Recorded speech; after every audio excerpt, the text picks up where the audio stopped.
Good morning, students. Okay, so from today onwards, we are having online lectures and we cannot solve doubts in ongoing lecture. So आपको बीच में lecture में किसी topic में doubt है, so immediately note it down आपके notebook में या फिर book में कहीं पे भी लिख दो and you can send a message to me कि मैम मुझे ये चीज में पता नहीं चला, मुझे ये question है and I will solve your doubt. But we cannot solve the doubt in this ongoing lecture. So let's start our today's lecture. And today we cannot do the revision of our previous class. Yesterday we have completed integumentary system. So today we cannot do a revision of previous class also. So I hope you have understood all the topics and आपने अपना revision घर पे ही कर लिया होगा. अगर कुछ doubt है integumentary system में, so again you can ask me. So let's start today's chapter. That is chapter number 31, hematological problems in a pediatric patient or in child. So the priority concepts of these chapters are perfusion and safety. This chapter itself is suggesting the problems related to hematological system. So hematology मतलब related to blood. So अगर blood में ही circulation में ही कुछ problem होगा, so there might be chances कि proper tissue perfusion ना हो. Perfusion meaning oxygenated blood supply to the tissues. So वो ना हो. So this is our priority. वो हमें maintain रखना है. Patient की safety maintain रखनी है. Why safety? Because bleeding is a haematological problem. अगर ब्लीडिंग होगा तो पेशेंट की life threatening, this is a life threatening condition और पेशेंट को प्रॉब्लम हो सकता है. So we have to maintain safety of a patient. So this two concepts are our priority concepts. So the first condition is sickle cell anaemia. What do you mean by sickle cell anaemia? तो let me tell you. Sickle cell anaemia मतलब हमें ये पता है कि जो RBCs होते हैं वो सिकल शेप के हो जाते हैं. The RBCs become sickle shape. So ये जो shape होता है वो sickle shape बोला जाता है. So let's study what is sickle shape, sickle cell anemia. Sickle cell anemia constitutes a group of disease termed as hemoglobinopathies in which hemoglobin A is partially or completely replaced by abnormal sickle hemoglobin S. Yes, हमें पता है कि हमारा जो भी RBC के अंदर haemoglobin होता है और हमने ऑलरेडी स्टडी किया था कि हीमोग्लोबिन दो चेन्स की बनी होती है, अल्फा एंड बीटा, और उसको हम ए एंड बी चेन भी बोलते हैं. सो जो भी हीमोग्लोबिन का स्ट्रक्चर होता है ऐसे एक चेन होती है दैट इज अल्फा चेन और haemoglobin A chain, and there is another chain जो दूसरी चेन होती है दैट इज बीटा चेन और बी चेन. वो कंबाइन होकर हीमोग्लोबिन बनाते हैं, पूरा हीमोग्लोबिन. हीमोग्लोबिन की दो चेन होती है, वो कंबाइन होके ये पूरा हीमोग्लोबिन बनता है. सो ये जो सिकल सेल डिजीज है उसमें क्या होगा, जो अल्फा चेन है, जो ए चेन है, वो पार्शियली या कंप्लीटली एबनॉर्मल हो जाती है, थोड़ी थोड़ी या फिर कंप्लीटली, और उसके जगह दूसरी चेन आ जाती है जिस चेन को हम हीमोग्लोबिन एस बोलते हैं. So due to this haemoglobin, abnormal haemoglobin, ये डिजीज होता है एंड उसको हमने नाम दिया है sickle cell anaemia. It is caused by the inheritance of gene for a structurally abnormal portion of the hemoglobin changes. ये डिजीज कैसे होता है? So this is inherited disease है, ये हेरिडिटरी में होता है. फॉर एग्जांपल एक फीमेल है, उसको ये प्रॉब्लम है, उसका जो हीमोग्लोबिन है वो एबनॉर्मल है, अल्फा हीमोग्लोबिन की जगह हीमोग्लोबिन एस है, सिकल हीमोग्लोबिन है.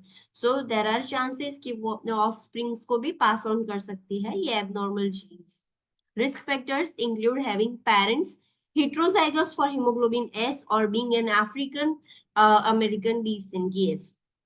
कौन से लोगों को रिस्क फैक्टर है ये सिकल सेल अनीमिया होने का? रिस्क फैक्टर कौन से लोगों को है? सो जो भी पेरेंट्स है जो heterozygous है फॉर हीमोग्लोबिन एस. उसका मतलब क्या, हमने ऑलरेडी पता है कि कोई भी डिजीज होने के लिए एक रिसेसिव और एक डोमिनेंट जीन होता है. सो मदर के पास एक हेल्दी जीन है और एक रिसेसिव जीन है. ये सिकल सेल अनीमिया करने के लिए, डिजीज करने के लिए वो रिसेसिव जीन है. सो दोनों हिट्रोजाइगस है, दोनों अलग अलग है. होमोजाइगस मतलब सेम होना, बट हिट्रोजाइगस मतलब अलग अलग होना. सो फॉर एग्जांपल मदर के पास एक हेल्दी जीन है, एक रिसेसिव जीन है. फादर के पास भी एक हेल्दी जीन है और एक रिसेसिव जीन है. सो अगर ये कॉम्बिनेशन होगा सो चिल्ड्रन कैसे होंगे? चलो हेल्दी हेल्दी कॉम्बिनेशन हुआ so children will be good. फिर हेल्दी और ये अनहेल्दी हुआ, so children will be carrier. फिर अगेन इसका अनहेल्दी और इसका हेल्दी होगा तो again children will be unhealthy. And अगर दोनों ये हो गए सो चिल्ड्रन अगेन अनहेल्दी होंगे। सो देखो आप जिसको आपने देखा कि दोनों में एक अनहेल्दी होने से भी वो कैरियर तो हो जाएगा, तो इससे रिस्क फैक्टर बढ़ जाता है। हेल्दी होने के चांसेस कम है, अनहेल्दी होने के चांसेस ज्यादा है।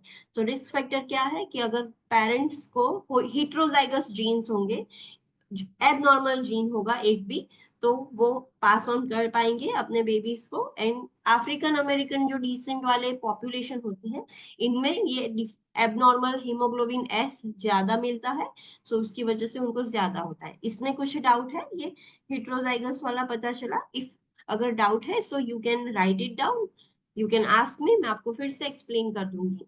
Okay, next is for screening purposes, the cecal turbidity test, that is cecal dex, is frequently used because it can be performed on blood from a finger stick and yields accurate result in 3 minutes. Yes, sickle cell anemia diagnose करने के लिए एक test किया जाता है, blood test. The test name is sickle डेक्स।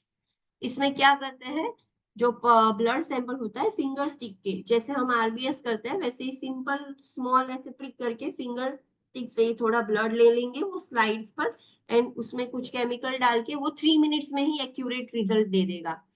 अगर वो blood है जो भी सैंपल लिया है वो टर्बिड हो जाता है, उस वो इम्प्योर धुंधला धुंधला हो जाता है, उसमें कुछ मिक्स किया गया हो तो टर्बिड दिख रहा है आपको, सो दिस इंडिकेट्स कि हाँ the person is having sickle cell anaemia. अगर वो क्लियर है उसका मतलब कि रिजल्ट नेगेटिव है। अगर रिजल्ट पॉजिटिव आएगा तो क्या करना पड़ेगा? चलो ये टेस्ट कर लिया हमने, उसका कोई पेशेंट था उसका ब्लड सैंपल भी लिया, उसमें केमिकल डाल के देखा तो जो ब्लड था वो एकदम टर्बिड हो गया, एकदम ओपेक थिक हो गया। This indicates the result is positive, उस पेशेंट को सिकल सेल अनीमिया है। फिर आगे भी एक स्टेप करना पड़ता है, एक टेस्ट करना पड़ता है। However, if the test result is positive, hemoglobin electrophoresis is necessary to distinguish between the children with the trait and those with the disease. Yes. फिर अगेन दूसरा टेस्ट करना पड़ता है, another test is haemoglobin electrophoresis. ये test क्यों करना पड़ता है?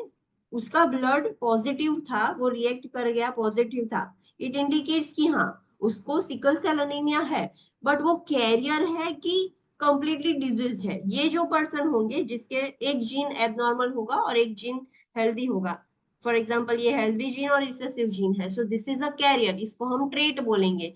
वो पर्सन ट्रेट है या कंप्लीटली दोनों अनहेल्दी है? दोनों जीन से एबनॉर्मल होंगे तो वो अनहेल्दी होगा, उसको for sure sickle cell anaemia है। बट एक रिसेसिव जीन होगा सो वो कैरियर कहलाता है। वो हमें डिस्टिंग्विश करना है कि वो कैरियर है कि उसको डिजीज है। वो डिस्टिंग्विश करने के लिए हम अगेन दूसरा टेस्ट करते हैं, that is haemoglobin electrophoresis. Understand? Okay. Next, hemoglobin S is sensitive to changes in the oxygen content of the RBCs. Yes. Haemoglobin जो एस है, जो एबनॉर्मल हीमोग्लोबिन है, जो रेड ब्लड सेल के अंदर है, वो बहुत ही सेंसिटिव होता है टुवर्ड्स द ऑक्सीजन कंटेंट। थोड़ा भी ऑक्सीजन अगर कम हो जाएगा आरबीसीज में, कोई पर्सन एक्सरसाइज कर रहा है, कोई पर्सन हाई ऑल्टीट्यूड पर गया है हिल स्टेशन पर, या कोई पर्सन सीढ़ी चढ़ रहा है, कुछ एक्स्ट्रा एक्सर्शन करके काम कर रहा है, सो उसकी ऑक्सीजन डिमांड बढ़ गई, देयर माइट बी चांसेस कि आरबीसीज को थोड़े सेकेंड्स के लिए भी ऑक्सीजन कम मिल गया। हीमोग्लोबिन एस तुरंत रिएक्ट कर देगा, एंड जो सेल्स है, मेक श्योर जो भी सिकल सेल अनीमिया वाले पेशेंट होते हैं उनके आरबीसीज नॉर्मल ही होंगे। उनके आरबीसीज कब सिकल शेप हो जाएंगे? इमीडिएटली जब उनके आरबीसीज को ऑक्सीजन नहीं मिलेगा, वो शेल तुरंत ही सिकल शेप ले लेंगे। एंड अगर आप एज सुन एज पॉसिबल वैसे पेशेंट को ऑक्सीजन नहीं देते हो तो फिर वो सिकल शेप ही रहेंगे। अगर आपने इमीडिएटली ऑक्सीजन दे दिया है सो वो फिर से गोल हो जाएंगे। हीमोग्लोबिन एस है वो बहुत सेंसिटिव है टुवर्ड्स ऑक्सीजन कंटेंट। जैसे ही ऑक्सीजन कम हुआ वो इमीडिएटली सिकल शेप का हो जाएगा RBC.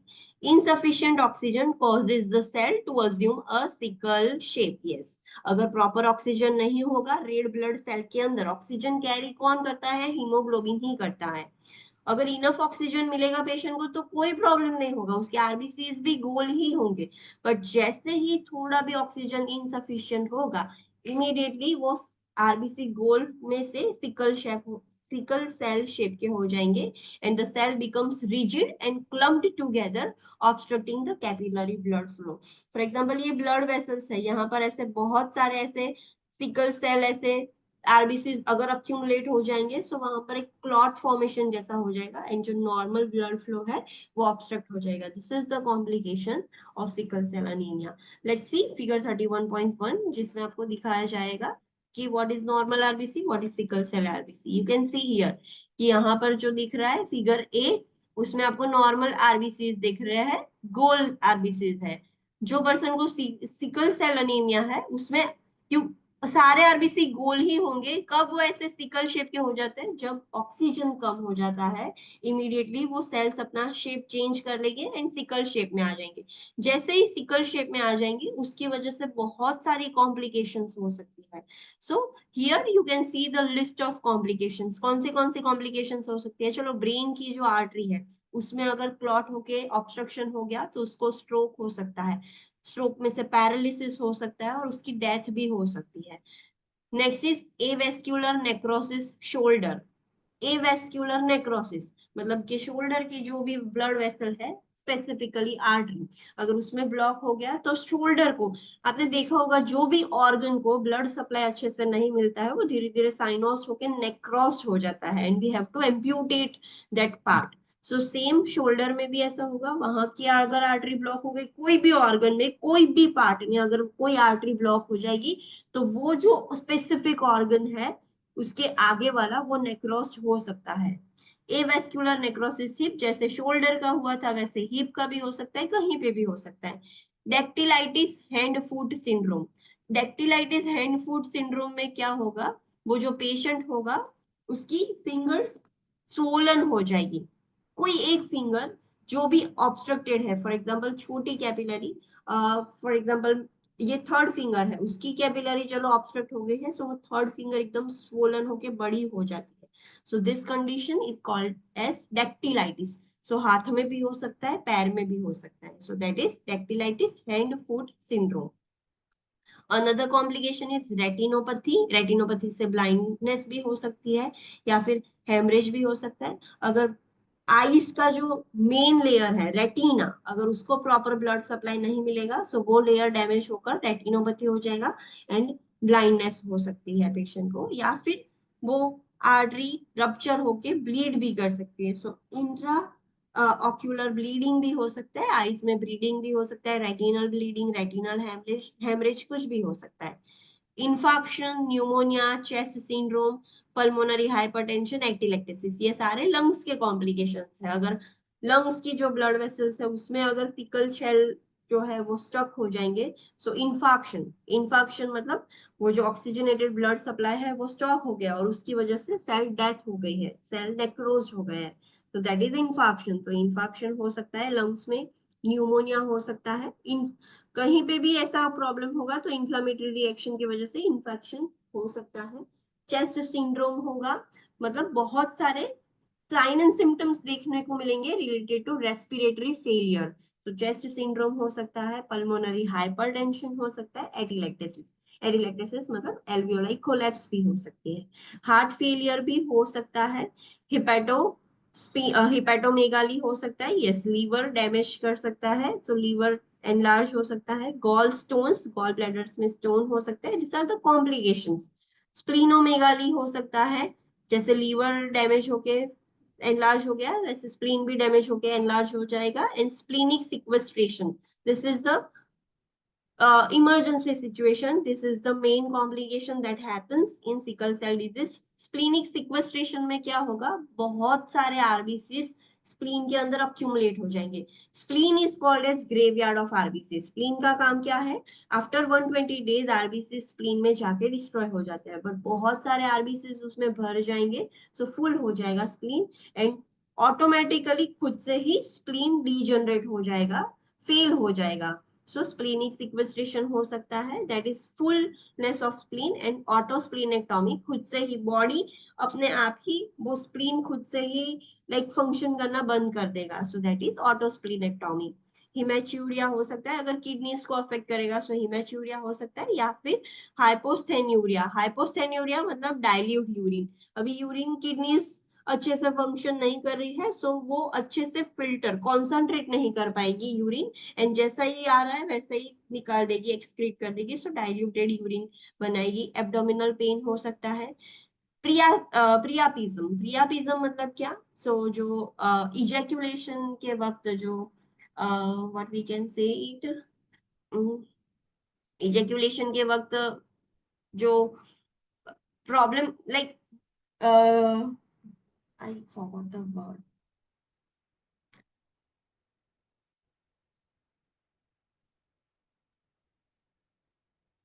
Okay.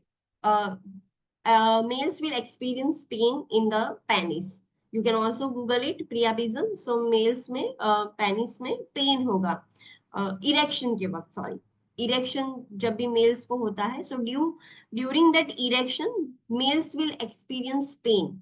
So that is called as priapism.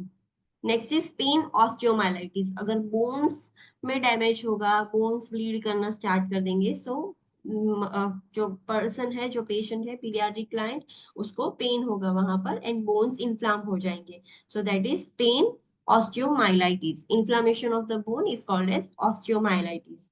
And next is chronic ulcer, rare in children. Yes, आपने देखा होगा डायबिटिक फूड वाले में क्या होता है, प्रॉपर ब्लड सप्लाई नहीं होता है, तो जहां पर भी अच्छे से ब्लड सप्लाई नहीं होगा, so due to that there might be chances कि वहां पर अल्सर्स हो जाए, सो क्रोनिक अल्सर्स भी हो सकते हैं, बट वो चिल्ड्रन में उतने कम देखने को मिलते हैं, एडल्ट में ज्यादा होते हैं, but now we are talking about paediatrics, so उसमें स्पेसिफिक दिया है कि rare in children.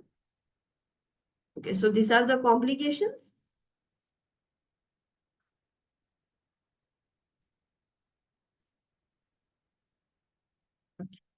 Next, in clinical, the clinical manifestations occurs primarily as a result of obstruction caused by sickle cell RBCs and increased RBC destruction. Yes, आपको sign and symptoms कब दिखेंगे कि हाँ ये पेशेंट को सिकल सेल अनीमिया है, तो directly तो ऐसे तो पता भी नहीं चलेगा कि उसको सिकल सेल अनीमिया है, जब तक ऑक्सीजन अच्छे से मिल रहा है तब तक तो सारे आरबीसीज अच्छे से फ्रीली फ्लोट कर रहे हैं ब्लड वेसल्स में, तो उसको कुछ प्रॉब्लम नहीं होगा।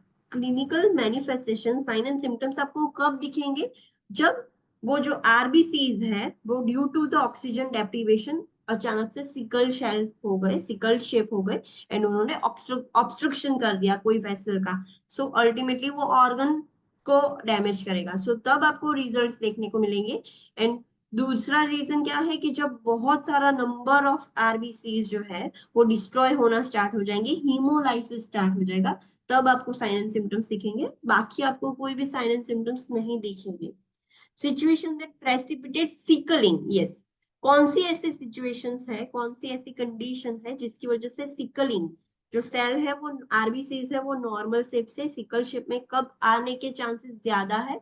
सो ड्यूरिंग फीवर, अगर पीडियाट्रिक पेशेंट को सिकल सेल अनीमिया है, अब तक उसके आरबीसीज हेल्दी है, बट जैसे ही उसको फीवर होगा उसका रिस्क बढ़ जाएगा कि आरबीसीज सिकल शेप के हो जाए, so during fever, dehydration, emotional और physical stress, this are the conditions, या फिर कोई भी ऐसी कंडीशन जिसमें ऑक्सीजन की डिमांड बढ़ रही है बॉडी की। आप चलते हो, फॉर एग्जांपल आप भागते हो, सो भागने के बाद we use to take deep breath, why? Because हमारी बॉडी का ऑक्सीजन की डिमांड बढ़ गई है, दे नीड मोर ऑक्सीजन, और उतना उसके पास था नहीं, तो आप ज्यादा ब्रीथ करके उसको ऑक्सीजन दे रहे हो, बट टेम्पररी पीरियड के लिए तो ऐसा हुआ ना कि ऑक्सीजन नहीं मिला, सो कोई भी ऐसी कंडीशन है जिसमें ऑक्सीजन की डिमांड बढ़ रही है या ऑक्सीजन ट्रांसपोर्टेशन प्रॉपर नहीं हो रहा है, सो तुरंत ही वो सारे सेल्स सिकल शेप के हो जाएंगे, एंड उसको हम बोलेंगे सिकल सेल क्राइसिस या फिर एक्यूट एक्सर्सर्बेशन। एक्सर्सर्बेशन का मतलब क्या? जो भी है कंडीशन वो वर्स हो गई है, एस्थमा एक्सर्सर्बेशन हो सकता है, सीओपीडी का एक्सर्सर्बेशन हो सकता है, मतलब जो भी क्रोनिक कंडीशन है वो अभी वर्स हो गई है, सो सिकल सेल का अक्यूट एक्सर्सर्बेशन हो सकता है। Sickle cell crisis are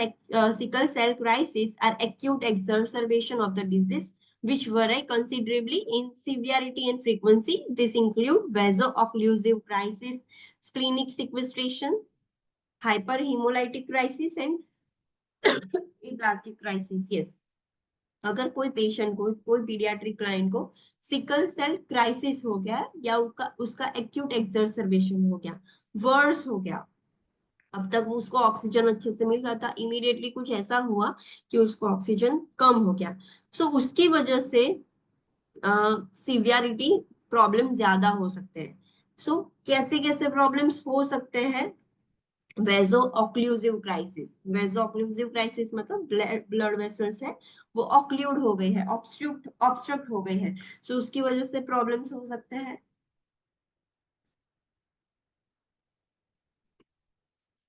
splenic sequestration, splenic sequestration मतलब स्प्लीन फुल हो गया है आरबीसी से। डिटेल में हम each and every complication study करेंगे, but remember this things. Splenic sequestration मतलब स्प्लीन फुल हो गया है because of RBCs. Hyper haemolytic crisis, haemolysis बहुत ज्यादा हो रहा है, बहुत जल्दी से सारे आरबीसीज डिस्ट्रॉय होना स्टार्ट हो गए हैं, that is hyper haemolytic crisis. And next is aplastic crisis. Aplastic crisis का मतलब कि बोन मैरो में से अब मैच्योर आरबीसीज बन ही नहीं रहे हैं, सारे इमेच्योर ही बाहर आ रहे हैं, मैच्योर कोई भी बाहर नहीं आ रहा है। So this are the complications that happens during sickle cell crisis, या this are the complication that happens during exacerbation. ये चारों कॉम्प्लिकेशंस आपको याद रखने। जब भी आपको ऐसा क्वेश्चन आए कि हाँ पेशेंट को सिकल सेल क्राइसिस हुआ है, सो ये चार वर्ड्स आपको पहले सोचना है कि ये पेशेंट को वेजो ऑक्लूसिव क्राइसिस हो सकता है, स्प्लीनिक सिक्वेस्ट्रेशन हो सकता है, हाइपर हिमोलाइटिक क्राइसिस हो सकता है, एप्लास्टिक क्राइसिस हो सकता है। सो ये चार चीज आपको याद रखनी है। The sickling response is reversible under condition of adequate oxygenation and hydration. After repeated sickling, the cell becomes permanently sickle. Yes. अगर एक बार उसका आरबीसी अचानक से ऑक्सीजन ना मिलने की वजह से ऐसा सिकल शेप हो गया है और आपको आप उसको इमीडिएटली ऑक्सीजन, एडिक्वेट ऑक्सीजन दे दोगे तो वो फिर से नॉर्मल हो जाएगा। प्रॉपर ऑक्सीजन और हाइड्रेशन आप दे दोगे तो वो फिर से सिकल शेप में, सिकल सेल शेप में से गोल हो जाएगा। बट अगर रिपीटेडली आरबीसी को ऑक्सीजन नहीं मिल रहा है, रिपीटेडली वो सिकल शेप के हो जा रहे हैं, तो फिर वो परमानेंटली सिकल शेप के ही रहेंगे एंड उससे प्रॉब्लम और बढ़ सकता है।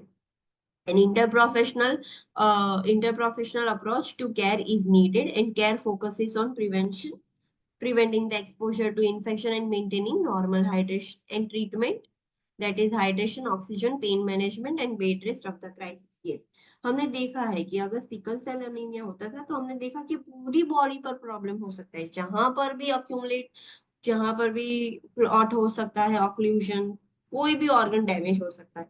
सो अगर कोई भी पर्सन को सिकल सेल क्राइसिस हो गया है, सो इंटर प्रोफेशनल मतलब बहुत सारे स्पेशलिस्ट, फॉर एग्जाम्पल हीमेटोलॉजी के तो ब्लड के तो डॉक्टर होंगे, हीमेटोलॉजिस्ट तो होंगे, उसके साथ साथ अगर लंग्स डैमेज हो गए तो पल्मोनोलॉजिस्ट होंगे, अगर किडनी डैमेज हुई है तो नेफ्रोलॉजिस्ट। सो इंटर प्रोफेशनल अप्रोच से उसको, बेबी को, बेबी तो नहीं बोल सकते बट जो भी पीडियाट्रिक क्लाइंट है उसको केयर देनी होगी। And main focus prevention and treatment पर होगा है। प्रिवेंशन कैसे करना है कि जितना हो सके उतना हमें इन्फेक्शन से बचाना है उसको, and proper oxygen and hydration maintain रखना है। तो सिकल सेल आरबीसीज जितने भी है प्रॉपर ऑक्सीजन देने से, हाइड्रेशन देने से नॉर्मल हो जाएंगे। एंड ट्रीटमेंट क्या है उसकी, तो हाइड्रेशन देना है, ऑक्सीजन देना है। पेशेंट को पेन होगा due to that obstruction, so pain manage करना है, बेड रेस्ट करवाना है। This are the treatment options. Okay, next is assessment of crisis. आपको कैसे पता चलेगा कि अभी जो पेशेंट है उसको क्राइसिस हो गया है, सिकल सेल क्राइसिस हुआ है, तो कैसे पता चलेगा? सो हमने, हमें पता है कि जब भी सिकल सेल क्राइसिस होता है तो ये फोर कंडीशंस होती है, फोर क्राइसिस देखने को मिलते हैं, फोर कॉम्प्लिकेशंस देखने को मिलते हैं। सो क्या होता है उसमें, लेट्स सी। अगर पेशेंट को, वो चार में से कोई भी हो सकता है, या दो तीन चारों कुछ भी हो सकता है। सो फॉर एग्जाम्पल पेशेंट को सिकल सेल क्राइसिस हुआ, बहुत सारे सेल सिकल शेप के हो गए due to lack of oxygen, so उसको वेजो ऑक्लूसिव क्राइसिस हो गया। चलो, तो उसमें क्या होता है, So it is caused by stasis of blood with clumping of cells in the micro circulation, और उसकी वजह से इस्केमिया होगा, और इस्केमिया की वजह से इंफाक्शन होता है। वो सारी जो ब्लड वेसल्स है उसमें ये सिकल शेप कैसे सेल्स होकर अक्यूमुलेट हो गए, अक्यूमुलेट हो गए उसका मतलब ब्लड फ्लो स्टॉप हो गया है, माइक्रो सर्कुलेशन में अक्यूमुलेट हो गया है, ब्लड फ्लो स्टॉप हो गया है। ब्लड फ्लो स्टॉप हो जाएगा तो उससे इस्केमिया होता है, lack of oxygenated blood supply. Ischaemia होगा तो उसकी वजह से सेल डेथ हो जाएगी, जो भी ऑर्गन है जहां पर उसको ऑक्सीजनेटेड ब्लड सप्लाई नहीं मिलेगा तो वो सेल डेथ होकर नेक्रोस हो जाएंगे, so that is called as infarction. So वो सब इंफाक्शन हो जाएगा। आपको कैसे पता चलेगा कि पेशेंट को वेजो ऑक्लूसिव क्राइसिस हुआ है? So manifestations are fever, painful swelling of hands, feet, joints और अफेक्टेड एरिया। जहां पर भी जो भी ऑर्गन पे ब्लड फ्लो ऑब्स्ट्रक्ट हुआ है वहां पर पेन होगा, स्वेलिंग देखने को मिलेगा। हैंड में हुआ है तो हैंड, फीट्स में हुआ है तो फीट्स, जॉइंट्स में हुआ है तो जॉइंट, या फिर जो भी अफेक्टेड एरिया है वहां पर स्वेलिंग होकर वहां पर पेन होगा। एब्डोमिनल पेन हो सकता है एंड फीवर हो सकता है। This are the manifestations for vaso occlusive crisis. Next is splenic sequestration, जो सिकल सेल क्राइसिस में हो सकता है। तो उसका मतलब क्या है? So it is caused by pooling and clumping of blood in the spleen, that is hypersplenism. बहुत सारे ये जो सिकल सेल शेप के जो आरबीसीज है उसका पूरे भर गए स्प्लीन के अंदर, पूरा पूलिंग हो गया, बहुत सारे आकर भर गए। सो दैट इज लाइक उतने सारे स्प्लीन में नहीं जाने चाहिए, वो सर्कुलेशन में से निकलकर पूरा स्प्लीन में जाकर भर रहे हैं। So that is splenic sequestration. So उसके मैनिफेस्टेशंस क्या है, साइन एंड सिम्टम्स क्या है? अगर स्प्लीनिक सिक्वेस्ट्रेशन होगा तो प्रोफाउंड अनीमिया होगा। क्यों? बिकॉज सारे आरबीसीज सर्कुलेशन को छोड़कर स्प्लीन में जा रहे हैं। सो अगर बॉडी सर्कुलेटिंग ब्लड में ही आरबीसीज नहीं होंगे सो पेशेंट को अनीमिया होगा, प्रोफाउंड अनीमिया, बहुत सीवियर होगा।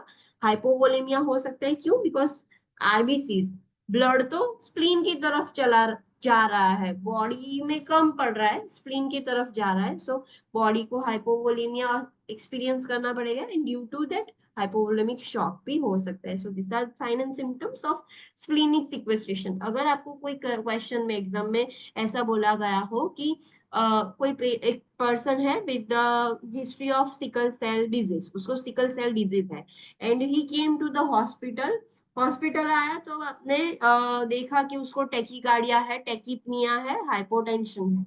So this are the signs of shock. So immediately you have to understand कि हाँ ये पेशेंट को सिकल सेल क्राइसिस हुआ है एंड स्पेसिफिकली स्प्लीनिक सिक्वेस्ट्रेशन हो गया है। सो ऐसे आपको इम्प्लीमेंट करना होगा। Understand?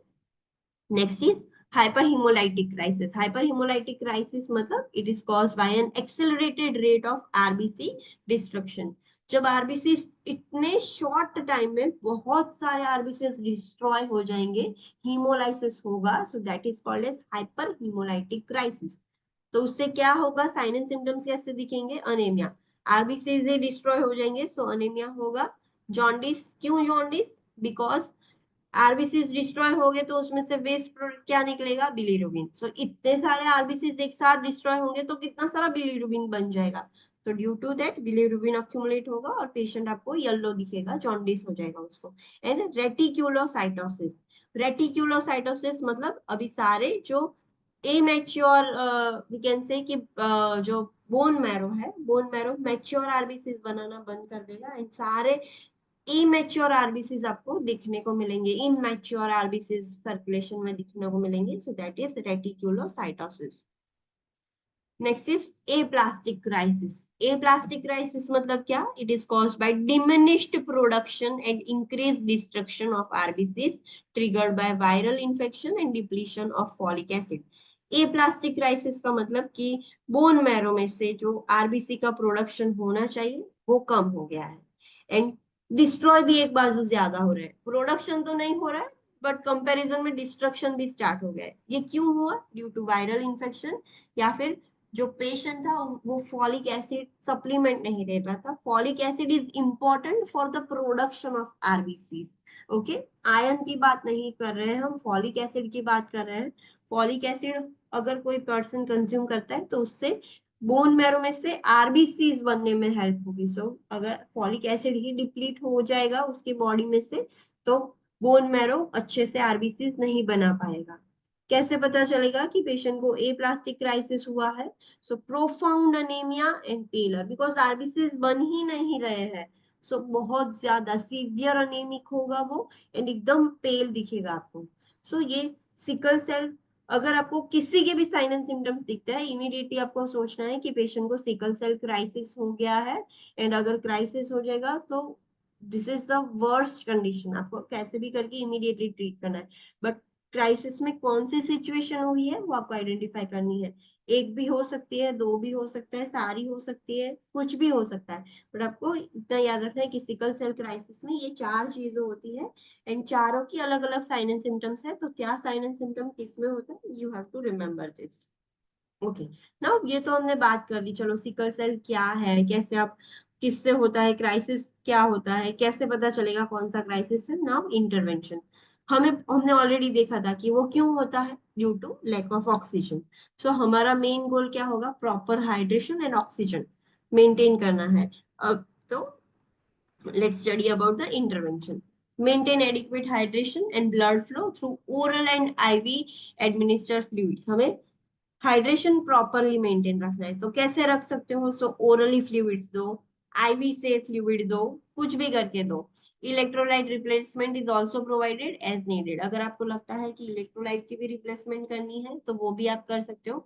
Without adequate hydration pain will not be control. Yes, अगर आप पेशेंट को, कोई भी पेशेंट है, sickle cell patient, sickle cell anaemia वाला पेशेंट है और उसको बहुत पेन हो रहा है, एंड आप पेन मैनेज करने के लिए बहुत सी चीजें कर रहे हो, उसको एनाल्जेसिक दे रहे हो, बट उससे पेन कंट्रोल नहीं होगा। उसको पहले हाइड्रेशन मेंटेन करो। क्यों हाइड्रेशन, बिकॉज जो आरबीसीज है, सिकल सेल शेप के जो आरबीसीज है, ये blood vessel, let me show you, this is the blood vessel, उसमें वो आरबीसीज ऐसे स्टक हो रहे हैं। सो अगर आप प्रॉपर हाइड्रेशन मेंटेन रखोगे, सो देर आर लेस चांसेस कि वो ऑक्लूड हो जाए।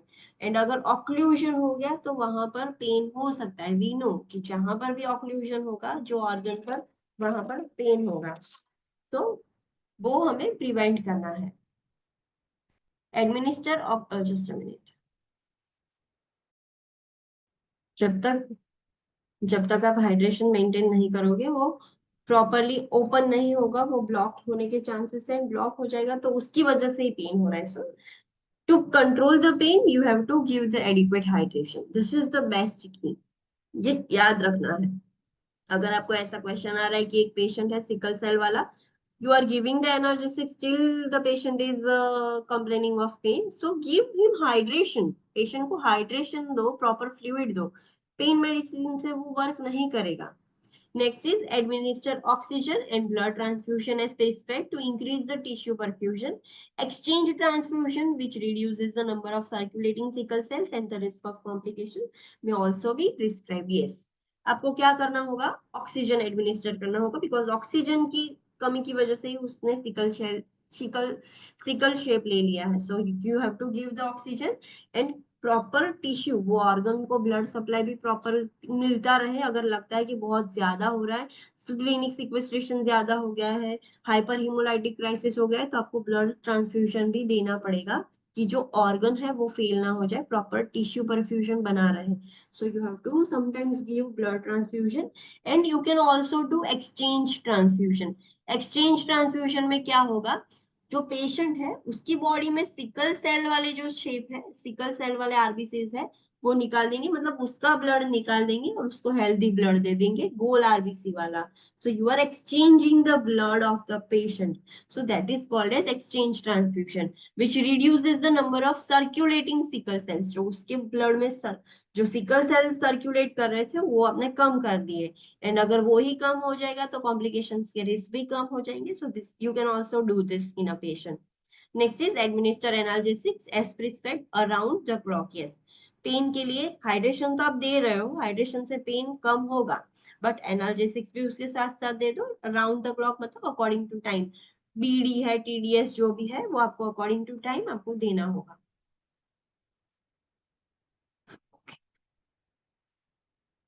नेक्स्ट इंटरवेंशन क्या कर सकते हो आप, assist the child to assume a comfortable position so that the child keeps the extremities extended to promote venous return. Elevate the head of the bed no more than 30 degrees and avoid putting strain on painful joints and do not raise the knee gauge of the bed. Yes, हमें baby जो भी patient है, paediatric patient है, उसको pen हो रहा है, सो हमें जो भी कंफर्टेबल पोजीशन है वो कंफर्टेबल पोजीशन देनी है चाइल्ड को, एंड उसकी एक्सट्रीमिटीज एक्सटेंडेड रखनी है। चाइल्ड को बोलना है फॉर एग्जांपल ऐसे ना रहे, चाइल्ड बेड पर है, सो चाइल्ड को हमें बोलना है कि जो उसकी एक्सट्रीमिटीज है वैसे, दिस इज द हेड, सो उसकी एक्सट्रीमिटी ऐसे एक्सटेंडेड रखे, ना ऐसे फोल्ड करके, कि मूवमेंट स्ट्रेट रखनी है कि जिससे वीनस रिटर्न अच्छा हो। अगर कहीं से भी बैंड होगा, डेंगल करके बैठेगा पेशेंट, ऐसे लेग्स डेंगल करके बैठेगा, सो उससे वीनस रिटर्न प्रॉपर नहीं होगा। So extremities properly straight and extended रखनी है। आप हेड एलिवेट कर सकते हो बट 30 डिग्री से ज्यादा नहीं। क्यों? बिकॉज हमें ऑक्सीजन भी चाहिए, ब्लड भी अंदर कम सर्कुलेट हो रहा है, सो हमें पता है कि जितनी आप पोजीशन फाउलर्स पोजीशन दोगे उतनी ऑक्सीजन ज्यादा आएगी। Okay, that is good, but Fowler position दोगे so there might be chances कि हेड तक प्रॉपर ऑक्सीजनेटेड ब्लड सप्लाई ना हो, बिकॉज पेशेंट को ऑलरेडी सिकल सेल क्राइसिस में hypovolemia हो रहा है। So you can elevate the bed to get more oxygen, but not more than 30 degrees. 30 degree से ज्यादा आप elevate नहीं कर सकते। Avoid putting strain on painful joints. हमने देखा कि joints भी bleed हो सकते हैं, so जो भी painful joints है उस पर stress नहीं देना है हमें, and do not raise the knee gauge of the bed. आपने hospitals के bed देखे होंगे, so एक head से भी elevate होता है एंड एक ऐसा बीच में से भी एलिवेट हो सकता है बेड। कोई पेशेंट ऐसा है, बेड रीडर है, आईसीयू वाले पेशेंट है, सो वो स्लीप हो जाता है, तो उसकी वजह से हम क्या करते हैं, जो नी वाला पोर्शन होता है हम उसको एलिवेट कर देते हैं, सो एक कैविटी जैसी हो जाती है, सो पेशेंट स्लीप होके नीचे ना आ जाए। So what we have to do, we don't have to raise the knee gatch ऐसे। फॉर एग्जांपल ये स्ट्रेट है, नी गैज से भी ऐसे ओपन हो, रेज हो सकता है बेड, तो हमें वो नी गैच रेज नहीं करना है, बिकॉज नी गैच रेज करोगे सो प्रॉपर वीनस रिटर्न नहीं होगा। सो मेक श्योर कि आप जो नी गैच है बेड का वो एलिवेट ना करो। दूसरी क्या चीज ध्यान रखनी है, encourage consumption of high calorie high protein diet with folic acid supplementation. Yes, high calorie diet लेना है for energy, high protein diet and folic acid का सप्लीमेंटेशन रखना है। शायद जो ए प्लास्टिक था वो फॉलिक एसिड की डेफिशिएंसी वजह से, कि बॉडी डिप्लीट हो गया फॉलिक एसिड, उसकी वजह से सेल्स बनना बंद हो गया है। Administration of hydroxy urea and anti hydroxyurea and anti-embolite, which helps to prevent the formation of sickle-shaped RBCs and decrease the incidence of vaso-occlusive events. Yes, you can give this medication hydroxyurea and anti-embolite. Anti-embolite मतलब embolism ना बने ऐसा हमें medications देनी है. So we can give anticoagulants also. कि उससे क्या होगा, जो sickle cell RBCs ऐसे क्लॉट होके एक दूसरे से मिलकर ऐसे जो वेजो ऑक्लूसिव क्राइसिस कर रहे थे वो हम कम कर सके, प्रिवेंट कर सके। Administer antibiotics as prescribe to prevent infection. Yes, अगर शायद कोई प्रॉब्लम हो गया, इन्फेक्ट कहीं पर ऐसे डैमेज हो गया, वेजो ऑक्लूसिव कोई क्राइसिस हो गया, सो हमारी बॉडी इमीडिएटली इंफ्लेमेटरी रिएक्शन कर सकती है, वहां पे इन्फेक्शन हो सकता है। So to prevent the infection हम एंटीबायोटिक्स भी दे सकते हैं। Monitor science of complications including increasing anemia, decreased perfusion and shock, mental status changes, pallor, vital sign changes. Yes, जो भी कॉम्प्लिकेशंस है लाइक अनेमिया इंक्रीज हो सकता है, सो वो हमें मॉनिटर करते रहना है। आपको लग रहा है कि अनेमिया बढ़ रहा है, सो इमीडिएटली आपको ब्लड ट्रांसफ्यूजन करना पड़ेगा। परफ्यूजन अगर कम हो रहा है, सो इमीडिएटली आपको again blood transfusion, oxygenated blood transfusion, oxygen देना पड़ेगा, आईवी फ्लूइड्स देना पड़ेगा, ब्लड प्रोडक्ट्स देने पड़ेंगे, एंड शॉक के भी आपको चेंजेस मॉनिटर करते रहने पड़ेंगे कि हाइपोवोलेमिक शॉक तो नहीं हो रहा है। पेशेंट को हाइपोवोलेमिक शॉक होगा सो मेंटल स्टेट चेंजेस हो जाएंगे, मेंटल स्टेटस चेंजेस हो सकता है, पेशेंट पेल हो सकता है, उसके वाइटल्स में भी चेंजेस आ सकते हैं, तो क्लासिकल साइंस है। सो ये सब आपको मॉनिटर करना पड़ेगा। Instruct the child and parents about the early sign and symptoms of crisis and the measures to prevent the crisis. Yes, हमें जो भी child है, जो भी parents है, उनको sign and symptoms दिखाना है। क्राइसिस हमें अर्ली स्टेज में ही उनको पता चल जाना चाहिए कि ये अगर हमने अभी कुछ नहीं किया सो वो सीवियर हो जाएंगे। So early sign and symptoms है जो क्राइसिस के, वो आपको सिखाने पड़ेंगे। एंड अर्ली वो जो क्राइसिस है वो आप कैसे प्रिवेंट कर सकते हो। हमें पता है कि वो ऑक्सीजन की कमी की वजह से होता है, सो उतना ध्यान रखें कि जो पर्सन है वो हैवी एक्सरसाइजेस ना करे, हाई ऑल्टीट्यूड्स पर ना जाए, या कुछ भी ऐसा ना करे कि उसको प्रॉब्लम हो। सो वो प्रिवेंट कैसे करना है क्राइसिस, वो हमें ध्यान रखना है। उसको सिकल सेल डिजीज है, जब तक ऑक्सीजन अच्छे से मिल रहा है तब तक कोई प्रॉब्लम नहीं है। जैसे ही ऑक्सीजन कम होगा उसको प्रॉब्लम हो जाएगा। Ensure that the child receives pneumococcal and meningococcal vaccines and the annual influenza vaccines because of susceptibility to infection secondary to functional asplenia. Yes, हमें वो ध्यान रखना है कि जो भी सिकल सेल वाले बेबी होते हैं, सिकल सेल वाले पीडियाट्रिक पेशेंट होते हैं, वो न्यूमोकोकल की वैक्सीन, मेनिंजोकोकल की vaccine and annual influenza vaccine regularly लेते रहे। क्यों? बिकॉज अगर उनको फंक्शनल एस्प्लीनिया हो गया, फंक्शनल एस्प्लीनिया मतलब ऐसे जो पेशेंट होते हैं जिनको सिकल सेल अनीमिया होता है, हमने देखा कि उनमें फ्रीक्वेंटली स्प्लीनिक सिक्वेस्ट्रेशन होता है। स्प्लीनिक सिक्वेस्ट्रेशन की वजह से क्या होगा, स्प्लीन ऑटोमेटिकली ही अपना फंक्शन बंद कर देगा। अगर ऐसा होगा तो ऐसी कंडीशन को हम बोलते हैं फंक्शनल एस्प्लीनिया को। उसको फंक्शनल एस्प्लीनिया भी बोला जाता है। फंक्शनल मतलब उसका फंक्शन बंद हो गया है।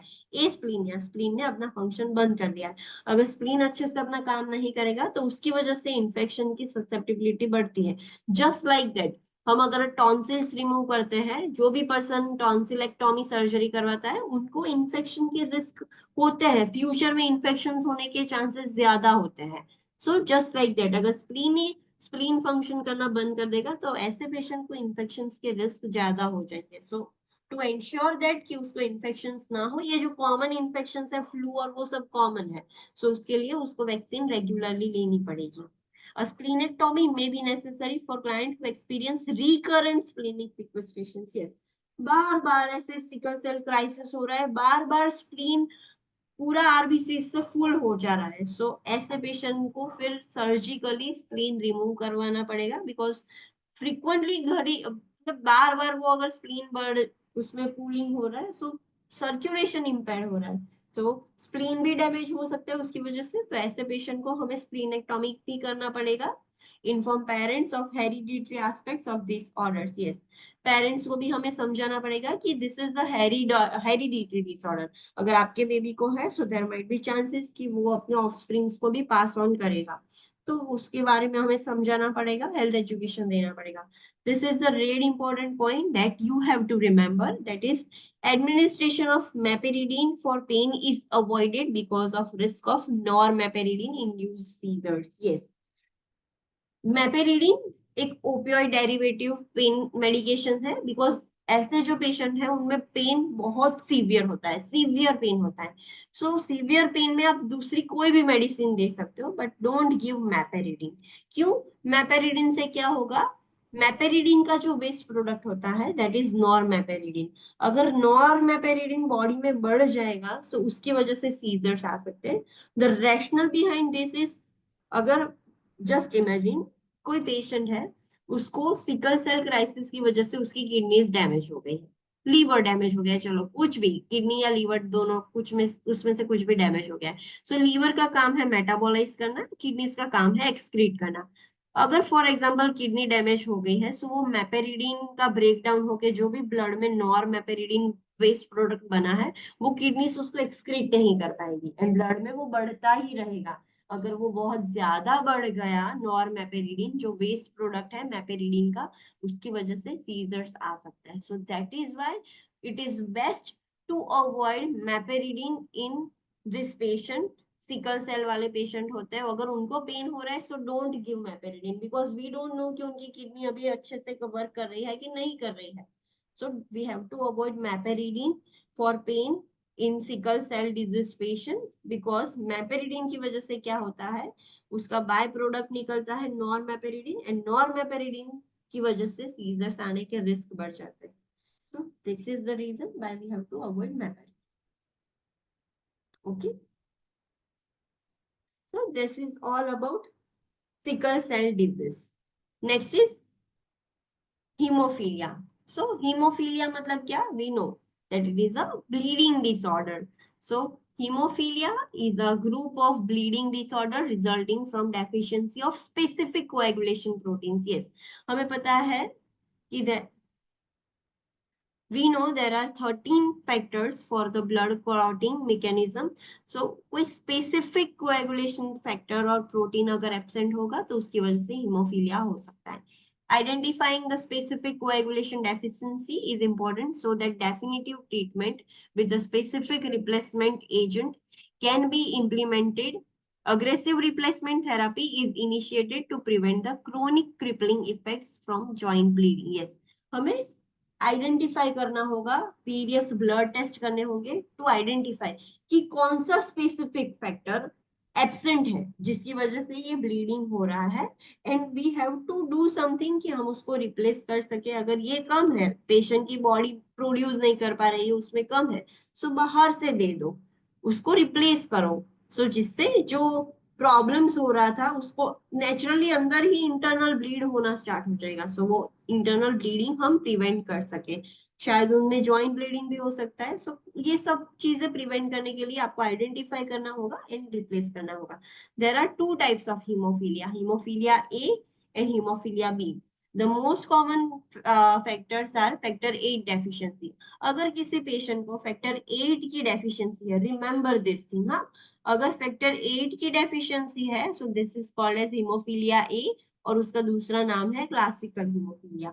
अगर कोई पेशेंट को फैक्टर 9 की डेफिशिएंसी है so this is called as haemophilia B, और उसको क्रिसमस डिजीज भी बोलते हैं बिकॉज 9th फैक्टर है, उसका नाम ही क्रिसमस फैक्टर है, तो क्रिसमस फैक्टर ही एब्सेंट है, सो उसको क्रिसमस डिजीज भी बोलते हैं, हीमोफीलिया बी भी बोलते हैं. So remember this thing, two types of haemophilia are there. अगर 8 फैक्टर एब्सेंट है तो हीमोफीलिया ए और क्लासिक हीमोफीलिया. अगर 9th फैक्टर एब्सेंट है तो हम उसको बोलेंगे हीमोफीलिया बी और Christmas disease. Hemophilia is transmitted as an X-linked recessive disorder. It may also occur as a result of gene mutation. Yes. जो X क्रोमोसोम होता है, X वाला जो होता है, उसमें ये ज्यादा इनहेरिट होता है. फॉर एग्जाम्पल फीमेल्स में XX होगा और मेल्स में XY होगा. सो जो X वाले क्रोमोसोम है वो इन्फेक्ट हो सकते हैं बट Y नहीं हो सकता. सिर्फ X लिंक्ड रिसेसिव डिसऑर्डर है.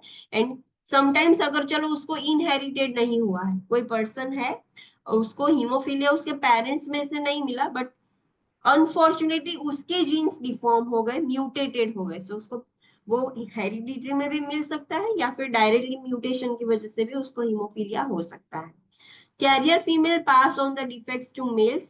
Female offsprings are rarely born with the disorder, but may be if they inherit an affected gene from their maternal parent and are offspring of paternal parent with hemophilia. Yes. Carrier females होती है वो mails को easily pass कर सकती है, but female जो offsprings है उनको रेयरली होगा. जस्ट फॉर एग्जांपल मैं आपको ये XY करके आपको दिखा देती हूँ. This is the mother, this is the father. Female के पास XX क्रोमोसोम है, फादर के पास XY क्रोमोसोम है. अगर मदर इन्फेक्टेड है सो वो, चलो इसमें से बेबी बॉय हुआ तो ऐसे क्रोमोसोम आएंगे, यहाँ से X एंड वहां यहाँ से Y. सो अगर मदर का इन्फेक्टेड जीन पास हो गया इसमें, सो बेबी जो मेल चाइल्ड है उसको हीमोफीलिया हो सकता है बिकॉज उसको कंपेंसेट करने के लिए सामने दूसरा एक्स तो है ही नहीं, डायरेक्टली वाई है. अगर एक अनहेल्दी एक्स एंड एक हेल्दी एक्स होता तो वो कैरियर हो सकता था, बट इसमें तो एक ही एक्स है एंड जो अनहेल्दी होगा मदर में से, सो उसको होने के चांसेस ज्यादा है कंपेयर टू फीमेल. फीमेल को कब होगा, जब उसके पापा को भी जो एक्स क्रोमोसोम है वो इन्फेक्टेड होगा तो फीमेल को रिस्क है. बाकी फीमेल को उसमें से रिस्क कम है, फादर की साइड से अगर कुछ भी प्रॉब्लम नहीं है तो फीमेल को रिस्क नहीं है. फॉर एग्जाम्पल हम दूसरी कंडीशन देखते हैं. This is the mother and father. उस mother is infected with X X chromosome and father is not infected. तो उसकी फीमेल गर्ल कैसे होगी, एक एक्स क्रोमोसोम यहाँ से आएगा, एक एक्स क्रोमोसोम फादर का हेल्दी आया. सो ये अनहेल्दी है, ये हेल्दी है. सो अनहेल्दी और हेल्दी दोनों कंपेंसेट हो जाएंगे. सो वो फीमेल को रिस्क कम है. यहाँ पर क्या हुआ था, मदर में से अनहेल्दी जीन आया बट फादर का वाई हेल्दी था. चलो बट वाई वो एक्स को कंपेंसेट नहीं कर पाएगा. सो दैट्स वाई मेल को चांसेस ज्यादा है कंपेयर टू फीमेल. इस फीमेल को कब होगा? जब मदर मदर में से एक्स अनहेल्दी क्रोमोसोम आया एंड फादर को एक्स वाई में से फादर को भी हीमोफीलिया है, तो उसका भी जो एक्स क्रोमोसोम है वो डिफॉल्ट है. सो फादर का भी एक्स क्रोमोसोम आया, दोनों अनहेल्दी हो गए, तभी फीमेल को होगा. सो मेक श्योर जो फीमेल होती है वो मेल्स को इजीली पास ऑन कर पाएगी, बिकॉज मेल्स में कंपेंसेट करने के लिए दूसरा हेल्दी एक्स नहीं है, डायरेक्टली वाई ही है. अगर उसमें एक भी गलती से अनहेल्दी एक्स आ गया मदर में से, तो उसको हीमोफीलिया होगा ही. बट फीमेल को चांसेस कम है. क्यों? बिकॉज चलो उसको मदर में से तो आ गया अनहेल्दी, बट फादर में से जो आएगा वो हेल्दी होगा. उसको कब होगा? जब उसके फादर में से भी एबनॉर्मल जीन आएंगे, तभी फीमेल को हो सकता है. अगर फादर हेल्दी है तो फीमेल बेबी को नहीं होगा, बट फादर अनहेल्दी है तभी फीमेल बेबी को होगा. बट मेल को अगर सिर्फ मदर भी अनहेल्दी है, मदर को हीमोफीलिया है, तो मेल को भी हो सकता है. अंडरस्टूड? मैं एक बार फिर से सिंपल लैंग्वेज में रिपीट कर देती हूँ. एक मदर है, एक फादर है. Mother is having haemophilia, father को हीमोफीलिया नहीं है. सो अगर वो कंसीव करते हैं, सो अगर उनको बेबी बॉय होगा तो उसको हीमोफीलिया होने का रिस्क ज्यादा है, बेबी गर्ल को कम है. अगर मदर और फादर दोनों हीमोफीलिया वाले हैं, तो तभी गर्ल को रिस्क ज्यादा होगा. बेबी बॉय में तो होगा ही, बट गर्ल को रिस्क कब होगा ज्यादा? जब मदर एंड फादर दोनों दोनों हीमोफीलिया वाले होंगे, तभी फीमेल में पास होगा, फीमेल बेबी में. Okay. Another, the primary treatment is replacement of the missing clotting factor. Additional medications such as agents to relieve pain or corticosteroids may be prescribed depending on the source of bleeding from the disorder. उसकी main primary treatment क्या है? जो भी clotting factor missing है, अगर 8 missing है तो 8 replace करना होगा, 9 मिसिंग है तो 9 रिप्लेस करना होगा. एंड एडिशनल आप मेडिकेशंस दे सकते हो. अगर उसको पेन हो रहा है तो पेन मेडिसिन, कॉर्टिकोस्टेरॉइड्स दे सकते हो.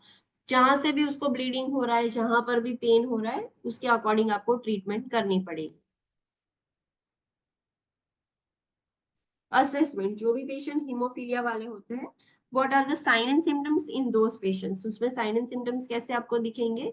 सो first of all, abnormal bleeding in response to trauma और surgery, sometimes is detected after circumcision. Abnormal ही उसको ब्लीड होना स्टार्ट हो रहा है, कुछ भी माइनर ट्रॉमा की वजह से या सर्जरी की वजह से. सबसे पहले सर्कमसिजन में पता चलेगा. क्यों? बिकॉज सबसे पहली सर्जरी न्यूबॉर्न में की जाती है जो मेल होते हैं, दैट इज सर्कमसिजन. कुछ लोग प्रीफर करते हैं, कुछ नहीं करते, बट अगर प्रीफर करोगे और उसको हीमोफीलिया वाला है तो तभी पता चल जाएगा. सो फर्स्ट टाइम तभी उसको पता चल जाएगा. एपिस्टेक्सिस मतलब नोज ब्लीड होगा, कहीं से भी ब्लीडिंग स्टार्ट होगा. सो नोज ब्लीड होगा. Joint bleeding causing pain, tenderness, swelling and limited range of motion, that is haemarthrosis. जो पेशेंट है जिसको हीमोफीलिया है, कहीं से भी बॉडी में एबनॉर्मली ब्लीडिंग स्टार्ट हो जाएगा. तो अगर जॉइंट्स में ब्लीडिंग स्टार्ट हो जाएगा तो उसको जॉइंट पेन होगा, टेंडरनेस भी होगा. जैसे ही आप टच करोगे, फॉर एग्जांपल एल्बो का जॉइंट ब्लीड कर रहा है, तो आप जैसे ही टच करोगे उसको पेन होगा. उसकी रेंज ऑफ मोशन भी कम हो जाएगी, लिमिटेड हो जाएगी due to pain and bleeding. So this condition due to bleeding, अगर रेंज ऑफ मोशन कम हो जाती है तो हम उसको बोलते हैं haemarthrosis. Next, tendency to bruise easily. उसको इजीली आप ऐसे पंच भी करोगे जोर से तो उसको ब्रूसिंग हो जाएगा. सो इजीली वो ब्रूस हो सकता है. Results of test that measure platelet function are normal.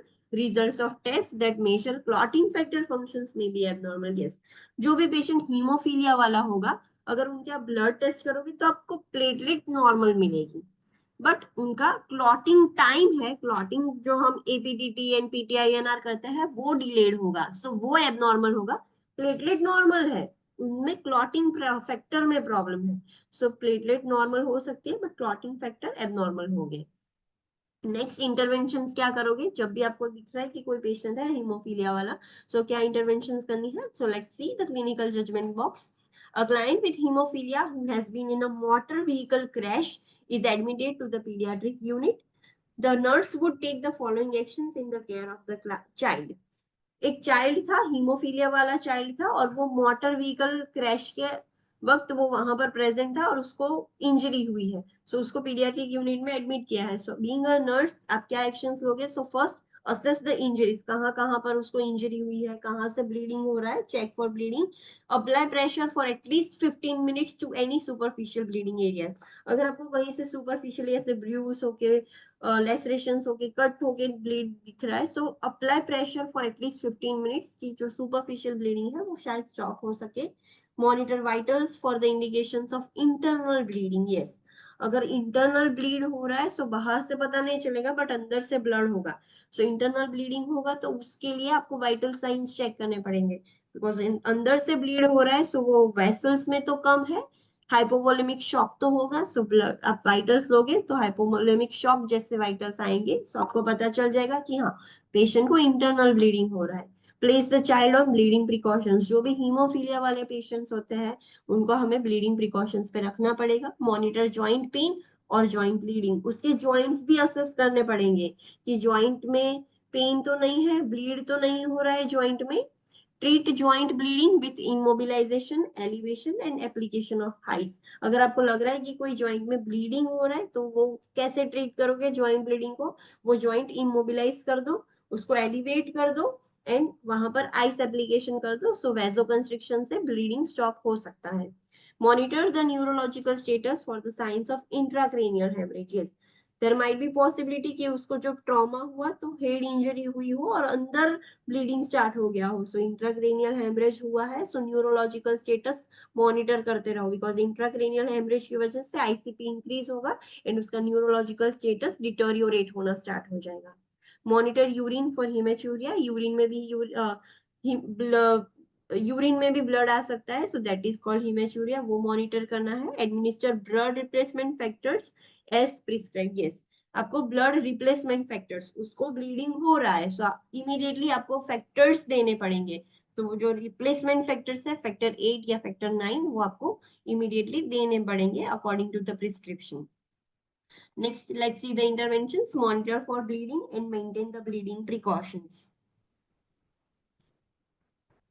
Prepare to administer factor 8 concentrates either produced through engineering, that is recombinant, or derived from pooled plasma as prescribed. Yes.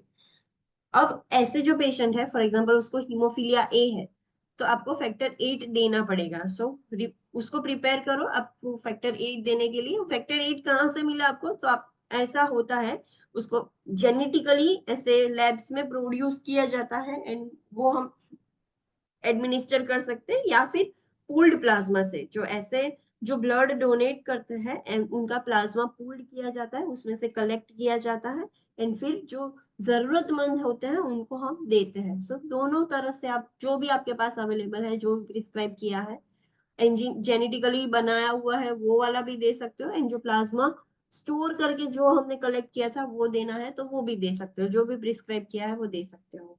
Next आप medicine भी दे सकते हो। कौन सी medicine? So DDAVP, that is one D amino 8D arginine vasopressin medicine दे सकते हो। A synthetic form of vasopressin increases the plasma factor 8 and may be prescribe to treat mild haemophilia. Yes, ये जो मेडिकेशन है DDAVP वो एक बेजोब्रेसिन का synthetic form है, उसकी कॉपी जैसा बनाया हुआ है। ये मेडिसिन क्या करेगी? प्लाज्मा के अंदर फैक्टर 8 बनाने में हेल्प करेगी। सो जो भी पेशेंट को माइल्ड हीमोफीलिया है उनके लिए काम की है। वो बहुत सारा नहीं बना सकता फैक्टर 8, बट अगर माइल्ड हीमोफीलिया है तो थोड़ा फैक्टर भी बनाएगा तो उससे उनका काम बन जाएगा। सो जिनको भी माइल्ड हीमोफीलिया होता है उनको ये DDAVP मेडिसिन भी आप दे सकते हो। मॉनिटर फॉर ज्वाइंट पेन, अगर दिख रहा है ज्वाइंट पेन तो उसको इमोबिलाइज कर दो। देन असेस न्यूरोलॉजिकल स्टेटस, अगर इंट्राक्रेनियल हेमरेज है तो न्यूरोलॉजिकल स्टेटस असेस करना होगा। हिमेचूरिया के लिए असेस करो। Control joint bleeding by immobilisation, elevation and application of ice. Apply pressure 15 minutes for superficial bleeding. Joint bleeding हो रहा है तो उसको इमोबिलाइज करना है, एलिवेट करना है, आइस एप्लीकेशन करना है एंड अगर कोई सुपरफिशियल ब्लीडिंग है तो आपको प्रेशर देना है। Instruct the client and parents about the signs of internal bleeding. Parents को भी सिखाना होगा, चाइल्ड को भी सिखाना होगा कि इंटरनल ब्लड लॉस हो रहा है तो उसके साइंस क्या है। जब भी इंटरनल ब्लीडिंग होता है सो स्किन पर पेटिकी, परप्यूरा, ब्रूसिस ऐसा सब दिखने का स्टार्ट हो जाएगा एंड वो कहीं से भी ब्लड निकलने का ट्राई करेगा in form of epistaxis in form of melaena, in form of haematuria, haematemesis, कहीं से भी वो निकलने का स्टार्ट करेगा. So this are the signs of internal bleeding. Instruct parents how to control the bleeding. Bleeding कैसे control करना है वो भी पेरेंट्स को सिखाना होगा, बिकॉज वो बेबी, वो पीडियाट्रिक पेशेंट है, वो घर पे भी कभी भी ब्लीड कर सकता है.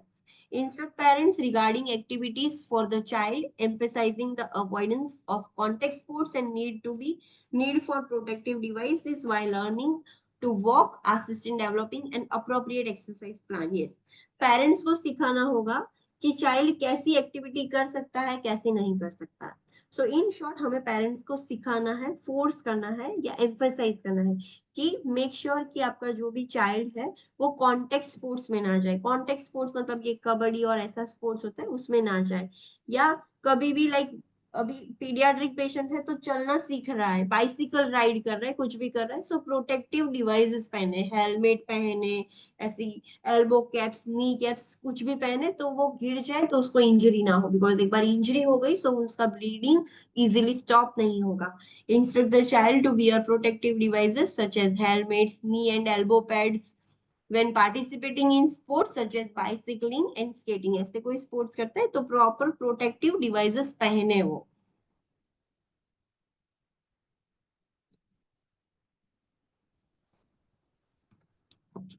So let's take a short break of 10 minutes. उसके बाद हम next disease condition start करेंगे, that is von Willebrand's disease.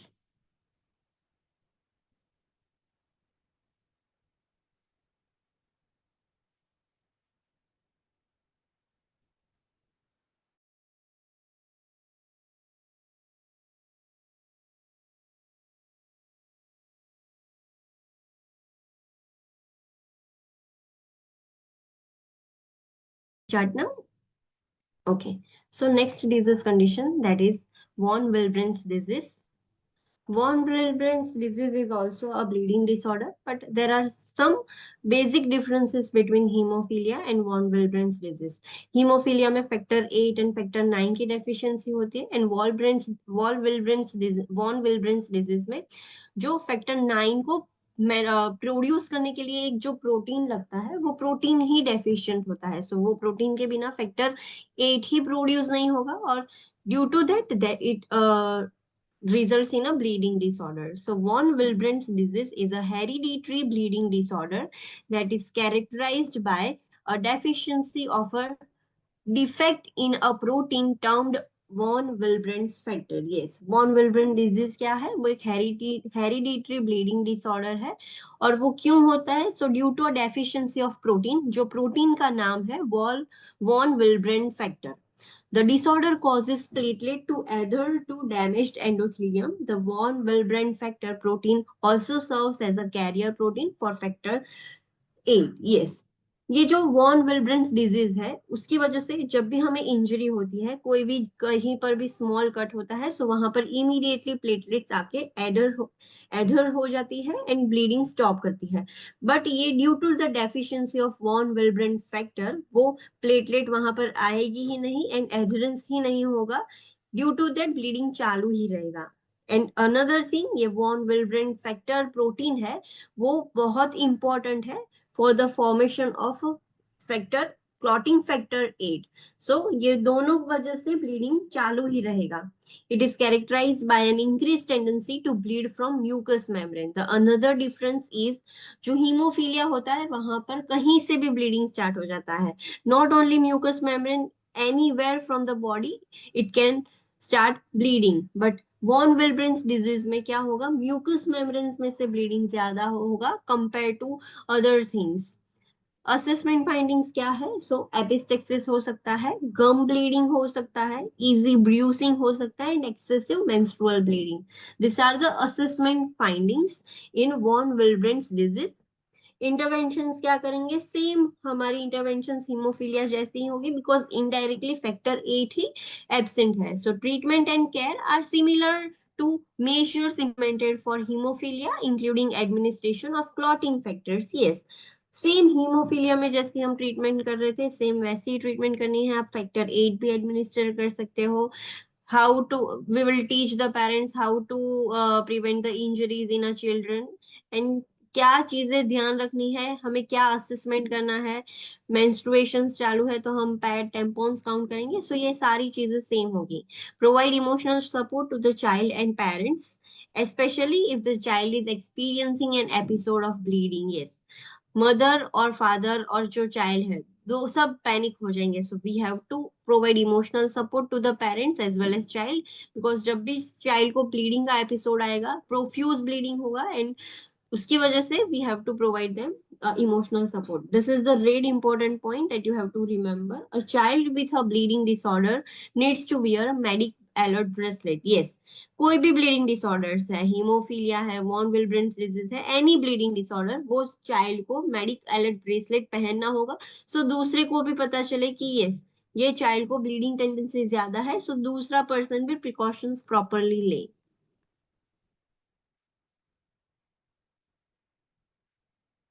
Next condition, that is beta thalassemia major.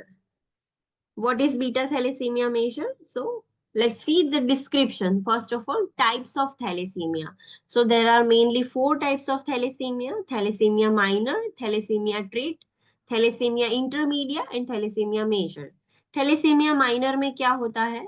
So जो thalassemia minor वाले client होते हैं, इनमें हीमोग्लोबिन एब्सेंट होता है एंड वो बहुत ही एसिम्टोमेटिक होंगे, मतलब कुछ भी सिम्टम्स नहीं होंगे, एकदम साइलेंटली वो कैरियर केस कहलाएंगे।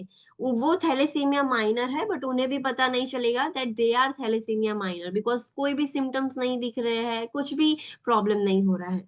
Thalassaemia trait is again similar to the thalassemia minor. There is no much difference between thalassemia minor and thalassemia trait. The main basic difference is it produces the mild microcytic anemia. Yes, thalassaemia trait में क्या होगा, mild, बहुत ही थोड़ा microcytic anaemia होगा। Microcytic मतलब जो RBC है वो छोटी साइज के होंगे, बट बहुत ही माइल्ड अनीमिया होगा। Even we can not easily diagnose that, so that is called as thalassaemia trait. Next is thalassaemia intermedia. Thalassaemia intermedia में क्या होगा, it is manifested as splenomegaly and moderate to severe anaemia compare to minor and trait. अभी जो anaemia है वो थोड़ा moderate to severe होगा, थोड़ा ज्यादा अनेमिक हो जाएगा, एंड स्प्लीनोमेगाली भी होगा उसमें। थैलेसीमिया मेजर मतलब क्या, so it results in severe anaemia requiring transfusion to support to sustain life, also known as Cooley's anaemia. Thalassaemia major को हम दूसरा नाम है कुलीज अनीमिया। बहुत ही सीवियर अनीमिया हो जाएगा वो पेशेंट को, एंड उसको लाइफ सस्टेन कंटिन्यू करने के लिए उसको फ्रीक्वेंटली ब्लड ट्रांसफ्यूजन की जरूरत पड़ेगी, अदरवाइज वो नॉर्मल फंक्शंस कैरी नहीं कर पाएगा। So this are the main basic types of anaemia. Now let's see what is thalassemia major. Specific हम major ही पढ़ने वाले हैं. What is thalassemia major? Beta thalassemia major is an autosomal recessive disorder characterized by reduced production of one of the hemoglobin chain in the synthesis of hemoglobin. Both parents must be carrier to produce the child with beta thalassemia major. Yes. We know, जो भी haemoglobin का compound होता है, जो haemoglobin जो बनता है उसमें दो चेन्स होती है। फर्स्ट चेन इज अल्फा, और we can say A, haemoglobin A और हीमोग्लोबिन अल्फा। सेकेंड चेन होगी जो that is called as beta chain और बी चेन। सो ये जो बीटा चेन है उसमें एबनॉर्मालिटीज हो जाती है, उसका प्रोडक्शन कम हो जाता है। There is only one chain that is alpha, there is no beta chain. So due to that ये डिजीज होता है। थैलेसीमिया मेजर बेबी कब बॉर्न होगा, जब दोनों पेरेंट्स कैरियर होंगे। सिर्फ एक parent, for example, mother is suffering from thalassemia and father is not suffering from thalassemia, so major जो बेबी होगा वो मेजर नहीं हो सकता। To to get the thalassaemia major, दोनों पेरेंट्स अगर थैलेसीमिया से सफर करेंगे तभी देर आर हाई चांसेस कि जो उनका चाइल्ड है वो थैलेसीमिया मेजर हो। The incidence is highest in the individuals of Mediterranean descent, such as Italians, Greek, Syrians and their offspring. Yes, ये जो बीटा थैलेसीमिया मेजर है वो सबसे ज्यादा कौन सी पॉपुलेशन में देखने को मिलता है, सो जो मेडिटेरेनियन डिसेंट वाले जो लोग हैं, मतलब जो इटालियंस लोग हैं, ग्रीक्स लोग हैं, सीरियंस हैं, उनमें और उनके ऑफस्प्रिंग्स में ये बीटा थैलेसीमिया मेजर बहुत ही ज्यादा प्रिवेलेंट है। Treatment is supportive. The goal of the therapy is to maintain normal hemoglobin level by administration of blood transfusion. Yes, thalassemia major की ट्रीटमेंट क्या होगी? We cannot do any other treatment, उसकी सिर्फ supportive ही treatment कर सकते हैं. हमारा main goal क्या होगा कि नॉर्मल हीमोग्लोबिन हम मेंटेन रख पाए, because the main function of haemoglobin is to carry the oxygen to the tissues. अगर हीमोग्लोबिन ही कम होगा तो ऑक्सीजन कैरिंग कैपेसिटी भी कम हो जाएगी. So that is our main goal कि हमें हीमोग्लोबिन मेंटेन रखना है. So how we will maintain the hemoglobin level only by administering the blood transfusions or blood products.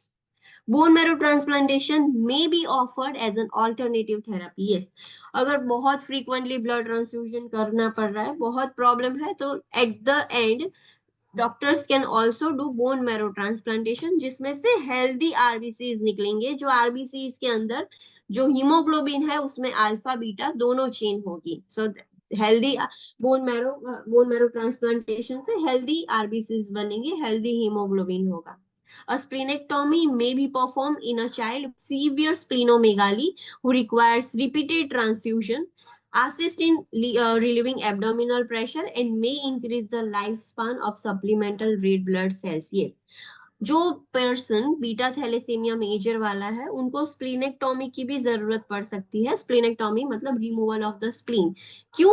Because frequently आप ब्लड ट्रांसफ्यूजन करोगे, रिपीटेड ब्लड ट्रांसफ्यूजन करोगे, so उसका breakdown, spleen is called as graveyard of RBCs, तो उसका breakdown करने सारा blood spleen में चला जाएगा एंड स्प्लीन को ओवरलोड हो जाएगा. That is why splenomegaly, frequently splenomegaly होगा due to repeated transfusion. So splenomegaly हो जाएगा तो बेबी को, जो चाइल्ड है, जो पीडियाट्रिक पेशेंट है, उसको एब्डोमिनल डिस्कम्फर्ट ज्यादा होता है. सो टू रिलीव दैट हम स्प्लीनेक्टोमी परफॉर्म करते हैं. And the another reason, second reason is, अगर we know the life span of RBC is 120 days. 120 days में वो सारे आरबीसी स्प्लीन में जाकर डिस्ट्रॉय हो जाएंगे. सो अगर हम स्प्लीनेक्टोमी कर देंगे सो आरबीसी की लाइफ स्पान भी हम इंक्रीज कर पाए, थोड़ी ज्यादा दिन तक वो जो हमने ट्रांसफ्यूज किया हुआ ब्लड है वो थोड़ी ज्यादा देर तक वो पर्सन में रहे. सो ये दो रीजन के लिए हम स्प्लीनेक्टोमी परफॉर्म करते हैं.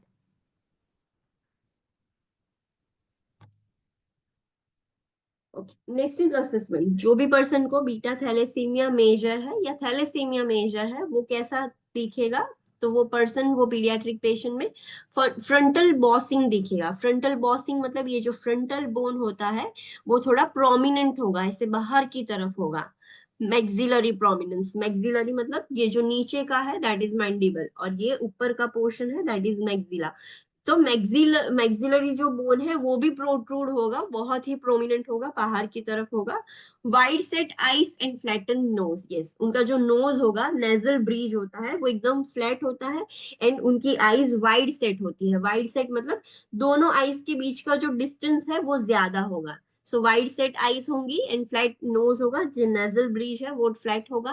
ग्रीनिश येलो स्किन टोन, उनकी स्किन भी एकदम ग्रीनिश येलो स्किन टोन होगी.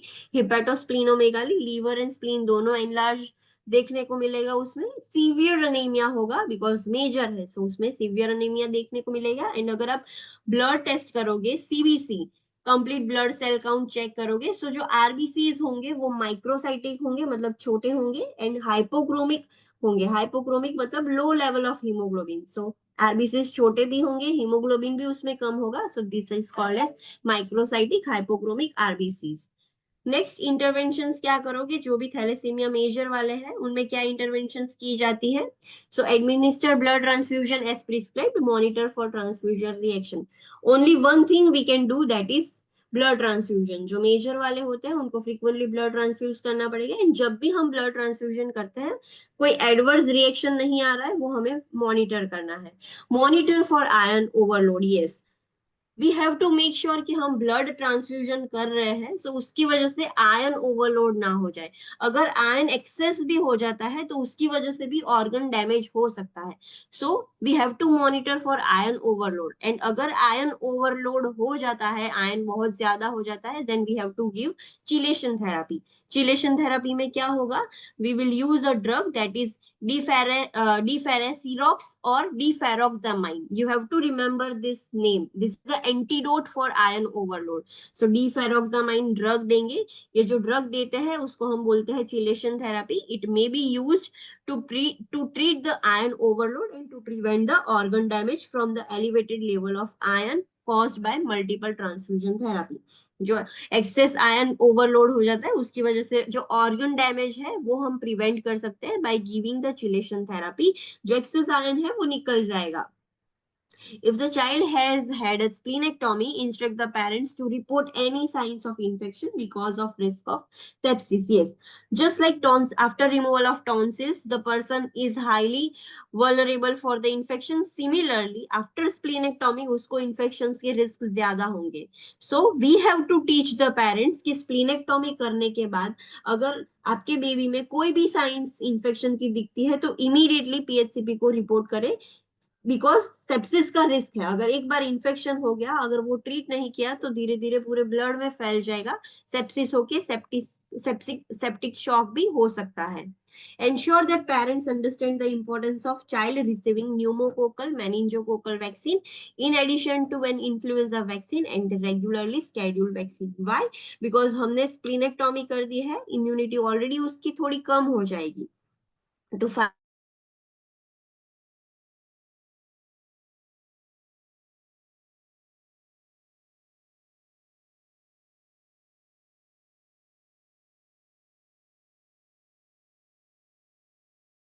Provide genetic counselling to the parents. Parents को भी जेनेटिक काउंसलिंग देना पड़ेगा बिकॉज उस जो चाइल्ड है थैलेसीमिया मेजर वाला, the child has a capacity to pass on the disease. तो हमें जेनेटिक काउंसलिंग भी देना पड़ेगा पेरेंट्स को. Next is iron deficiency anaemia. Iron deficiency anaemia मतलब सिंपली आयरन ही कम है एंड उसकी वजह से अनीमिया हो रहा है. So an iron deficiency anaemia, in iron deficiency anemia, iron stores are depleted, resulting decreased supply of iron for the manufacture of hemoglobin in the red blood cells. Red blood cells are microcytic and hypochromic. Yes, body में अगर iron proper होगा, iron का amount अच्छा होगा, तभी haemoglobin बनेगा. अगर iron ही कम है तो हीमोग्लोबिन ही नहीं बन पाएगा. सो अगर हीमोग्लोबिन नहीं बन पाएगा सो जो रेड ब्लड सेल्स है वो हाइपोक्रोमिक कहला जाता है बिकॉज उसमें हीमोग्लोबिन कम होगा एंड उसकी वजह से अनीमिक हो सकता है पीडियाट्रिक पेशेंट. एंड जो भी आयरन डेफिशिएंसी वाले अनीमिया होंगे, अगर आप अनेमिक पेशेंट होंगे, अगर उनका आप सीबीसी टेस्ट करोगे सो आरबीसी कैसे दिखेंगे? माइक्रोसाइटिक. माइक्रोसाइटिक मतलब small in size and hypochromic मतलब low level of Hb in a RBC. Excessive cow milk intake more than 24 ounces a day and lack of adequate consumption of food rich in iron are risk factor of iron deficiency anemia in children. Yes, children में iron deficiency anaemia क्यों देखने को मिलता है? जो ऐसे बच्चे हैं जो 24 आउंस से ज्यादा काउ मिल्क इंटेक कर रहे हैं. काउ मिल्क कंज्यूम करने की वजह से जो आयरन डाइजेशन होना चाहिए, एब्जॉर्प्शन होना चाहिए, वो प्रॉपरली नहीं होता है. जो ऐसे चाइल्ड है कि जो एक दिन का 24 आउंसेस से भी ज्यादा काउ मिल्क कंज्यूम कर रहे हैं या फिर वो अच्छे से एडिक्वेट फूड ही नहीं खा रहे हैं जो आयरन रिच फूड है. ये दोनों रीजंस की वजह से चिल्ड्रन में आयरन डेफिशिएंसी अनीमिया हो सकता है. If iron supplementation is prescribed, it should not be given with the milk because milk affects absorption. Yes, ये चीज हमें पेरेंट्स को खास करके सिखानी होगी. अगर डॉक्टर ने आयरन सप्लीमेंट्स दिए हैं, बोला है कि आयरन सप्लीमेंट्स लेने हैं, सो आयरन सप्लीमेंट मिल्क के साथ कभी भी नहीं लेना चाहिए. अगर मिल्क के साथ आयरन सप्लीमेंट्स लोगे तो वो आयरन प्रॉपरली इंटेस्टाइन में एब्सॉर्ब ही नहीं हो पाएगा. So we have to remember this thing. Okay, for additional information that we have already completed in medical surgical nursing. Next condition, that is aplastic anemia. Aplastic anaemia मतलब जो RBCs है वो ही नहीं है. आरबी हीमोग्लोबिन आरबीसी के अंदर होगा and RBCs ही नहीं होंगे तो फिर पर्सन अनीमिक हो जाएगा बिकॉज आरबीसी के बगैर हीमोग्लोबिन कहाँ से आएगा. So a deficiency in circulating erythrocytes and all other formed elements of blood resulting from the arrested development of cell within the bone marrow. Yes, जो इरिथ्रोसाइट्स है वो ही कम हो गए हैं, एंड अलोंग विथ इरिथ्रोसाइट्स सारे ब्लड कंपोनेंट्स, सारे ब्लड सेल्स कम हो गए हैं, like erythrocytes, leukocytes and platelets, ये तीनों तीन आरबीसीज, डब्ल्यूबीसीज, प्लेटलेट्स सब कम हो गया है। एंड जब तीनों कम हो जाता है तब हम उसको क्या बोलेंगे, पेनसाइटोपिनिया। पेनसाइटोपिनिया मतलब deficiency of RBCs, deficiency of डब्ल्यूबीसीज एंड डेफिशिएंसी ऑफ प्लेटलेट्स, ये तीनों का जब डेफिशिएंसी हो जाता है तब हम उसको पेनसाइटोपिनिया बोलते हैं। एंड आरबीसीज कम हो जाएंगे तो हम एक प्लास्टिक अनीमिया बोलेंगे। A deficiency of erythrocytes, leukocytes, and thrombocytes occurs. Additional information that we have already covered in medical surgical in nursing. The red important point that you have to remember is liquid iron preparation may be prescribed to treat iron deficiency anemia. Teach the parents and child that liquid iron needs to be taken through a straw and that the teeth needs to be brushed after administration. Yes. अगर कोई paediatric patient है, उसको iron deficiency anaemia है, तब हम उसको syrup form में iron देते हैं, उसका लिक्विड प्रिपरेशन देते हैं इंस्टेड ऑफ टैबलेट प्रिपरेशन। सो हमें पेरेंट्स को सिखाना है कि जब भी आप अपने चाइल्ड को लिक्विड वाला आयरन देते हो, सीरप फॉर्म में देते हो, so it should be consume with the help of straw. Straw से लेना है, बिकॉज अगर वो डायरेक्ट कंज्यूम करने जाएगा तो लिप्स और सब कुछ ब्लैक हो जाएगा, डार्क हो जाएगा, स्टेनिंग हो सकता है, बिकॉज वो बहुत ही डार्क कलर का होता है। सो हमें पेरेंट्स को बोलना है कि चाइल्ड ऑलवेज स्ट्रॉ यूज करे to consume that liquid iron preparation. And जैसे ही वो लिक्विड आयरन ले लेता है उसके बाद उसके टीथ को भी ब्रश करना पड़ेगा, बिकॉज टीथ भी डार्क कलर के हो जाएंगे। So remember this thing. Okay, so this is the end of the lecture. Let's do a quick revision. आज हमने क्या देखा? Okay, so today we have seen sickle cell anaemia. Sickle cell anaemia मतलब जो haemoglobin A chain है वो partially या completely replace हो गई है by abnormal haemoglobin, that is sickle haemoglobin S. Sickle cell anaemia में क्या होता है, सेल्स नॉर्मल साइज के होते हैं, बट जब भी ऑक्सीजन कम हो जाता है इमीडिएटली वो अपना शेप चेंज करके सिकल शेप में आ जाते हैं। टू डायग्नोस की सिकल सेल एनीमिया है, we are doing sickledex blood test. उससे पता चल जाएगा कि ये पर्सन को सिकल सेल एनीमिया है या नहीं। एंड टू कंफर्म कि वो कैरियर है कि उसको कंप्लीटली डिजीज है, उसके लिए हम अगर पॉजिटिव आएगा सिकल डेक्स टेस्ट तो हम उसको अगेन एक टेस्ट करेंगे, that is haemoglobin electrophoresis, to rule out कि वो कैरियर है कि उसको डिजीज है। फिर हमने उसका डिफरेंस देखा था कि नॉर्मल आरबीसीज कैसे दिखेंगे, सिकल सेल आरबीसीज कैसे होंगे, एंड उसकी कॉम्प्लिकेशंस क्या हो सकती है। uh, उसकी कब सिकल सेल का एपिसोड हो सकता है, सिकल सेल क्राइसिस हो सकता है जब भी फीवर होगा, डिहाइड्रेशन होगा, इमोशनल एंड फिजिकल स्ट्रेस होगा बेबी को। एंड इन शॉर्ट कभी भी ऐसी कंडीशन होगी जहां पर ऑक्सीजन की डिमांड बढ़ जाएगी तो उसकी वजह से सिकल सेल क्राइसिस हो सकता है। सिकल सेल क्राइसिस होगा जब भी, तो ये चार मेन कंडीशंस हो सकती है, कॉम्प्लिकेशंस हो सकती है: vaso occlusive crisis, splenic sequestration, hyper haemolytic crisis and aplastic crisis. So we have to remember these things. फिर हमने असेसमेंट देखा each crisis. Vaso occlusive crisis कैसे होता है, what is vaso occlusive crisis, उसकी साइन एंड सिम्टम्स क्या है, splenic sequestration क्या है, उसके sign and symptoms, hyper haemolytic crisis वो क्या है, उसके साइन एंड सिम्टम्स हमने देखे, ए प्लास्टिक क्राइसिस एंड उसके साइन एंड सिम्टम्स देखे। We have to remember this things. जब भी कोई पर्सन ऐसा हो कि सिकल सेल क्राइसिस हुआ है तो वी हैव टू अंडरस्टैंड कि उसको इसमें से कुछ तो हुआ होगा। एंड इनडायरेक्ट क्वेश्चन भी हो सकता है कि लाइक आपको दिख रहा है कि हाइपोवोलेमिक शॉक हो गया है, हाइपोवोलेमिया के साइन एंड सिम्टम्स है, so we have to understand that the person is experiencing splenic sequestration and that is the complication of sickle cell crisis. Intervention क्या है, सो हमें प्रॉपर ऑक्सीजन देना है, हाइड्रेशन मेंटेन रखना है and blood IV fluids properly देने हैं। Make sure कि पेन रिड्यूस करने के लिए सिर्फ एनाल्जेसिक्स काम नहीं करेंगे, we have to give the proper hydration, तभी वो काम करेगा, पेन कम होगा। एंड अलोंग विथ ऑक्सीजन हम ब्लड ट्रांसफ्यूजन भी कर सकते हैं एंड एक्सचेंज ट्रांसफ्यूजन भी किया जा सकता है। जो पेशेंट है उसका सारा जो सिकल वाला ब्लड है वो निकाल कर हम उसको हेल्दी ब्लड दे देंगे। Then the red important point that you have to remember, that is जो भी सिकल सेल अनीमिया वाले पेशेंट होते हैं, we have to avoid meperidine. Meperidine is an opioid derivative. वो पेन में हम मैपेरिडीन नहीं दे सकते, क्यों? बिकॉज मैपेरिडीन की वजह से, नॉरमेपेरिडीन जो उसका बाय प्रोडक्ट है, उसकी वजह से सीजर्स आ सकते हैं। नेक्स्ट हमने हीमोफीलिया देखा। हीमोफीलिया जो है वो टू टाइप्स का होता है, हीमोफीलिया ए और also called as classic haemophilia. Next is haemophilia B which is also known as Christmas disease. Haemophilia A factor 8 की डेफिशिएंसी की वजह से होता है। हीमोफीलिया बी फैक्टर 9 डेफिशिएंसी की वजह से होता है। उसका असेसमेंट फाइंडिंग देखा, उसको एब नॉर्मली कहीं से भी ब्लीडिंग स्टार्ट हो जाएगा, इंटरनल ब्लीडिंग कहीं से भी स्टार्ट हो जाएगा। सो ब्लीडिंग रिलेटेड कुछ भी दिखता है तो दिस इंडिकेट्स हीमोफीलिया।